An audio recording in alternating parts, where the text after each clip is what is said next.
So why do you think, and Joy, you made a good point about this like fissure, this fight. Why Yeah. do you think we get into these relationships that end up being toxic? What's in the toxic recipe?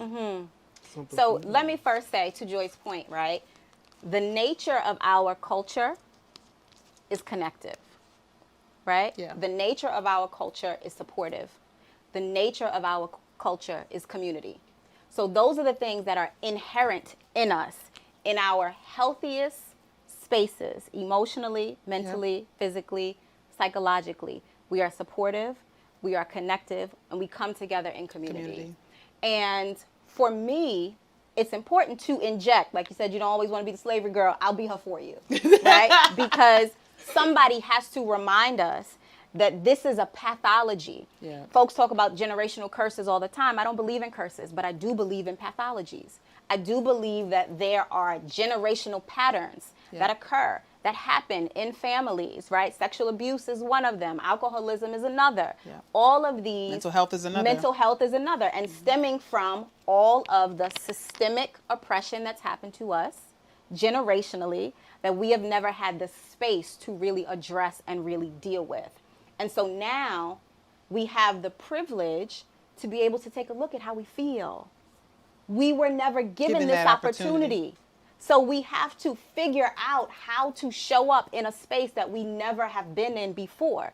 So what happens when you put children together and you give them something that they've never had before? They fight over it. They fight over it. We have to learn how to reconnect to ourselves, how to reconnect to each other, and then be able to say, you know what?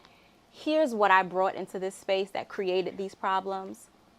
Is there anything you want to share? But it's going to take us some time to get there. So the ugliness that we see is not something that we want to settle into and kind of just believe that this is how it's going to be. The ugliness is us clearing the way because there are so many things that we have to deal with. That's right. So it may not, it's one of the things like since things are pathological, that means it's going to take a couple of generations of that kind of work for those folks to see fruit from the things that we are seeding now. Right. And we're laying the foundation. Yeah. And it's hard. And it's hard. And it's painful, but it's supposed to be, right? I also want us to recognize that everything is not supposed to feel good in order for there to be growth. You had said that earlier. Everything is not supposed to feel good. Yeah. And we have this toxic positivity that you think that you're supposed to be happy every day and you're affirming all these things that you don't believe and you're never going to believe. And that creates an internal disconnect and inner conflict now because you're trying to force yourself to feel good about something